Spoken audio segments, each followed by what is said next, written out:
సిరిసిల్ల పట్టణంలో 882 ఇళ్లకు ఇందిరమ్మ ఇళ్ల లబ్ధిదారులను ఎంపిక చేయడం జరిగింది. వారందరికీ కూడా పేరు పేరున మనస్ఫూర్తిగా శుభాభినందనలు తెలియజేస్తున్నాను. మీరందరూ కూడా 16 నెలల 18 నెలల క్రితం ఈ రాష్ట్రంలో కాంగ్రెస్ ప్రభుత్వం అధికారంలోకి వస్తే పేదవాడి కల సాకారం అవుతుంది, ఎక్కడ ప్రజాస్వామ్యయుతంగా పరిపాలన కొనసాగించబడుతుంది, పేదల కష్టాలన్నీ కూడా దళిత బడుగు బలహీన వర్గాలకు మైనారిటీలకు అండగా ఉండే పార్టీ కాంగ్రెస్ పార్టీ. కాబట్టి తల్లి సోనియా గాంధీ గారు తెలంగాణ రాష్ట్రంలో ఎవరైతే అసూలు భాషిండ్రో ఆ అమరుల ఆశయాలు నెరవేరడానికి వారి తల్లుల గర్భశోకం యొక్క దానికి ఫలితం ఉండాలని చెప్పి మీ అందరికీ కూడా గౌరవ ముఖ్యమంత్రి యనుమల రేవంత్ రెడ్డి గారికి అనేకమైన హామీలు ఇప్పించడం జరిగింది. ఇవాళ అందులో భాగంగానే 6 గ్యారంటీలను ఆ రోజు ఎన్నికల ముందు ఇవాళ మీకు ప్రకటించడం జరిగింది.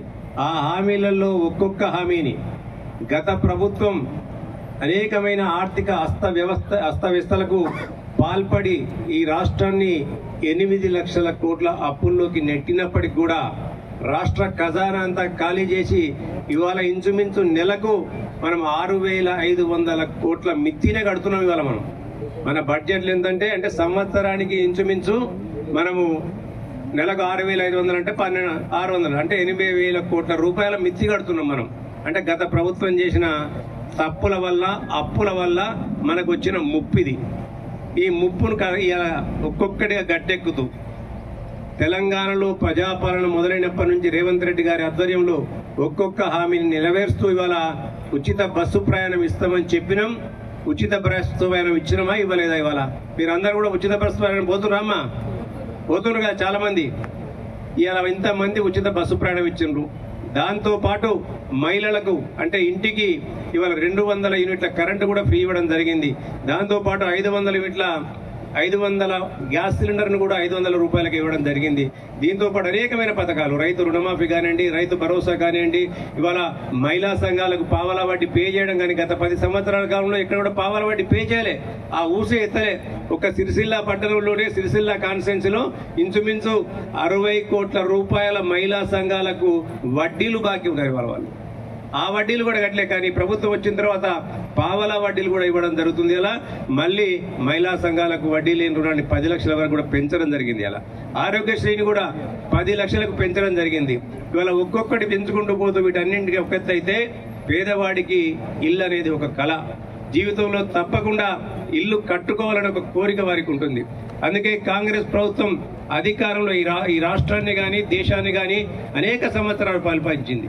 పేదవాడిని చూసింది. ఇవాళ ఇందిరాగాంధీ గారు గరీబీ హటావో అని చెప్పి కూడు గూడు గుడ్డ అని చెప్పి ఒక నినాదంతో ఈ దేశంలోని దళిత బడుగు బలహీన వర్గాలకు, హరిజనులకు, గిరిజనులకు, మైనారిటీలకు అందరికి కూడా అన్ని రకాల సంస్కరణల పేరిట ఇలా భూ పంపిణీ కార్యక్రమం నుంచి మొదలుకుంటే ఇవాళ బ్యాంకుల జాతీయకరణ, ఇలా పనికి ఆహార పథకం, ఇవన్నీ కూడా కాంగ్రెస్ పార్టీ తీసుకొచ్చింది. ఇలా ఘనత కాంగ్రెస్ పార్టీకి దక్కింది. ఇలా పట్టణానికి వచ్చినట్టయితే, సిరిసిల్ల పట్టణానికి వచ్చినట్టయితే బీవై నగర్ నుంచి మొదలుకుంటే ఇవాళ మీకు రాజీవ్ నగర్ కూడా ఇచ్చిన ప్రతి పట్టా కూడా కాంగ్రెస్ పార్టీ ఇచ్చింది. ఇవాళ ఏ ప్రభుత్వాలు 9.5 సంవత్సరాల కాలంలో తెలంగాణ ప్రజల యొక్క ఆశలు నెరవేరుస్తాం, ఇలా వాళ్ళ కష్టాలను గట్టెక్కిస్తామని చెప్పి అనేకమైన ఉత్తర ప్రగల్భాలు కొట్టి ఇలా టక్కు టమార మాటలు చెప్పి మాయ మాటలు చెప్పి ఇలా అధికారంలోకి వస్తే 9.5 సంవత్సరాల్లో ప్రజల రక్త మాంసాలను దోచుకొని తిన్నది తప్ప, దోపిడీకి పాల్పడ్డారు తప్ప ఈ ప్రాంతానికి కానీ తెలంగాణ రాష్ట్రానికి కానీ ఒరిగింది ఏమి లేదు. ఇలా కొంతమంది లాభపడవచ్చు, వాళ్ళు లాభపడితే మాకు ఎటువంటి బాధ లేదు.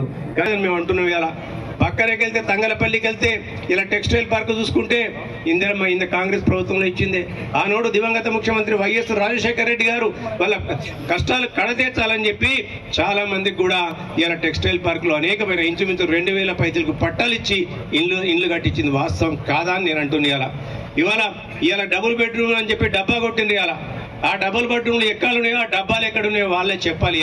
ఆ డబుల్ బెడ్రూమ్ ఇళ్ల కొరకు ఇలా మీరు కాళ్ళకు బల్పాలు కట్టుకొని ఇంటింటికి కౌన్సిలర్ చుట్టూ తిరుగుతుంటే ఏ విధంగా వాళ్ళు మిమ్మల్ని ఎడమార్చిందో మీ అందరూ కూడా ఒక్కసారి ఆకలింపు చేసుకోవాలని చెప్తున్నాం.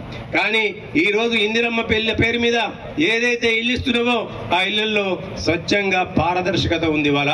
ఇవాళ ఇందిరమ్మ కమిటీల ద్వారా ఇలా పేదవాడికి కులం లేదు, పేదవాడికి పార్టీలు లేవు, పేదవాడికి ప్రతి ఒక్క లబ్ధి చేకూర్చాలి ప్రజల ద్వారా అని చెప్పి ఇలా పార్టీల జోలికి మేము పోలే.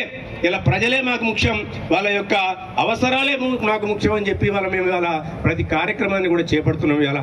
అందుకే పార్టీలను చూడలే, ఈయన బీజేపీ పార్టీ, ఈయన కాంగ్రెస్ పార్టీ, ఈయన బీఆర్ఎస్ పార్టీ అని మేము చూడలే.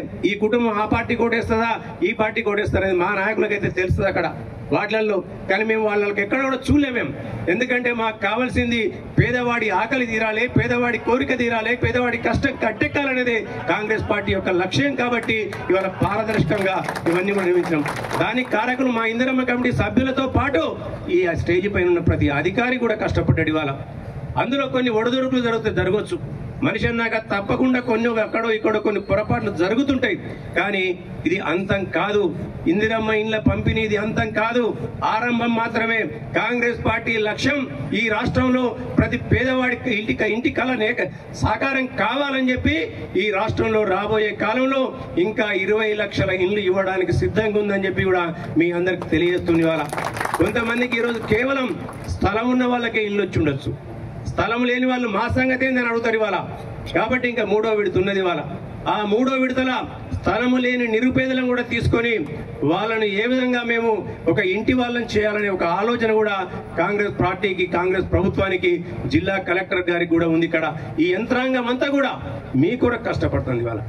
వాళ్ళు ఎవరో కాదు, వాళ్ళు ఇక్కడ ఉండే 2 ఏళ్ళలో 3 ఏళ్ళలో ఇక్కడ నౌకరు చేసుకొని వెళ్ళిపోతారు. కానీ పారదర్శకంగా ప్రజల కొరకు మేము పనిచేయాలి.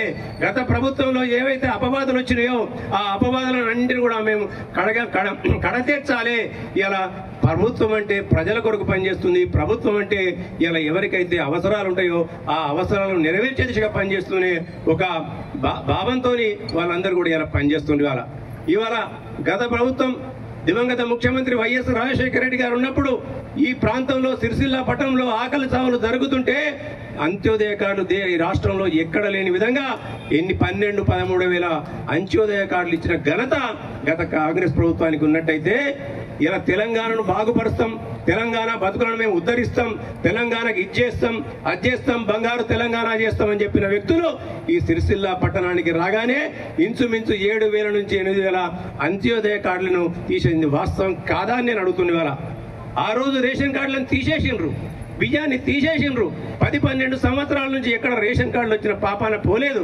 కానీ ఈ ప్రభుత్వంలో అధికారంలోకి రాగానే ఇచ్చిన పాట ప్రకారం మళ్ళీ ప్రతి ఒక్కరు కూడా రేషన్ కార్డు వేసే దిశగా చర్యలు తీసుకున్నాం. ఇవాళ మన ఇళ్లలో కొత్త పిల్లలు పుడతారు, కొత్త పిల్లలు పుడితే రేషన్ కార్డుల వల్ల పేర్లు లేవు.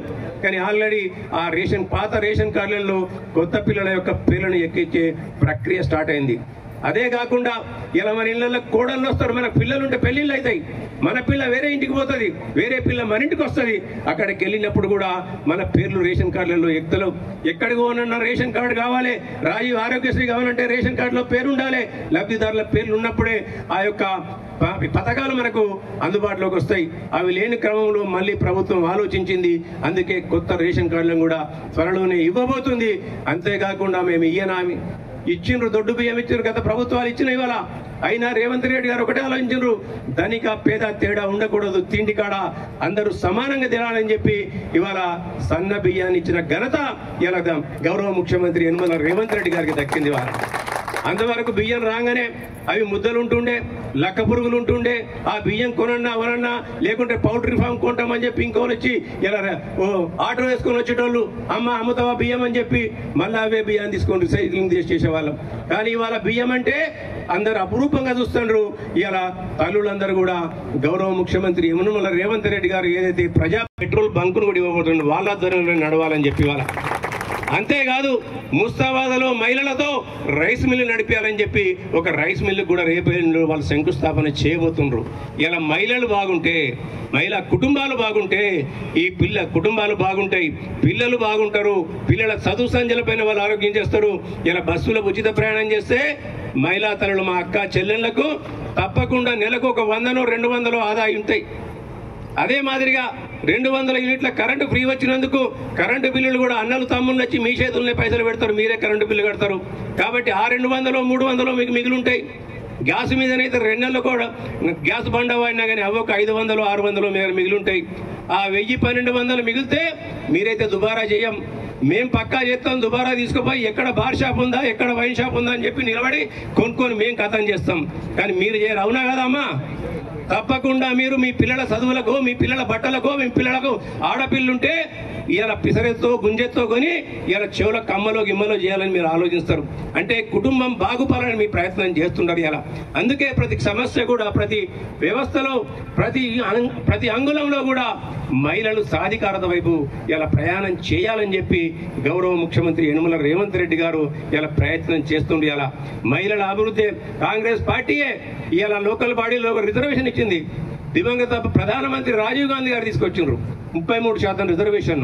దాంతో పాటు బీసీలకు కూడా రిజర్వేషన్ తీసుకురావాలని చెప్పి ఎక్కడ లేని విధంగా ఈ దేశానికే ఆదర్శంగా గౌరవ ముఖ్యమంత్రి యనమల రేవంత్ రెడ్డి గారు బీసీ కులగణన చేపట్టి ఈ దేశానికే ఆదర్శంగా నిలబడి రాబోయే స్థానిక సంస్థ ఎన్నికల్లో 42% రిజర్వేషన్లు ఇవ్వాలని చెప్పి చట్టబద్ధత కల్పించాలని చెప్పి ఇలా పార్లమెంటు వరకు ఇలా పంపించిన ఘనత గౌరవ ముఖ్యమంత్రి యనమల రేవంత్ రెడ్డి గారికి జరిగింది.